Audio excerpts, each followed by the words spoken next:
ये घरात. काय झालं? इथं नाही चांगलं लागत. मुंबईला जायचंय. मग घरात नाही येणार. मी बाहेर येऊ. मी बाहेर येऊ. बरं बरं आली. चल. कुठं जायचं? गाडीत. गाडीत जायचं. अरे आता गावी आलो ना, मग गावी राहायला नको 2 दिवस.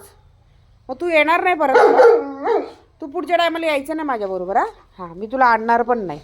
हां हा ना मित्रांनो, घरातच बसायला मागत नाही. सारखा दरवाजाजवळ येऊन उभा राहतो आणि आम्हाला बोलतो तुम्ही पण चला म्हणून. आणि तिथे जातो आणि त्या गाडीजवळ ते बघा. आता इथं गेली की जाईल गाडीजवळ ते बघा.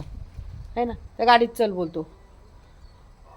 होतं का इकडे गपचूप? पाऊस येतोय, भिजशील. इकडे या. ये लवकर. आता बघा घरात ये म्हणलं ना, ते येणार नाही. बघा आता मी घरात चालले, तो मात्र येणार नाही. तिथंच उभा राहील. या. बस एवढंच. एवढंच. त्याच्या पुढे येणार नाही अजिबात. मुंबईला जायचंय ना तुला? आपल्या घरी जायचंय. आपल्या घरी. हां आपल्या घरी जायचं. अगो गो गो रडू नको, रडू नको. आपण जाऊ जाऊ जाऊ. आता बघ आपली बॅग बिग भरले ना. हे बघा आम्ही कांदे घेतले. हां अजून काय काय घेतलंय? टॉमॅटो घेतलेत. आपले टॉमॅटो कुठे ठेवलेत? चल दाखवायला. चल. टॉमॅटो कुठं आहेत? कुठं आहेत टॉमॅटो? कुठं आहेत? हां हे बघा आमचे टॉमॅटो. आम्ही टॉमॅटो पण घेतले. टायगरचे फेवलेट आहे ना. मग आता सगळं घेऊन जायचं आहे आम्हाला. जायचं आहे ना.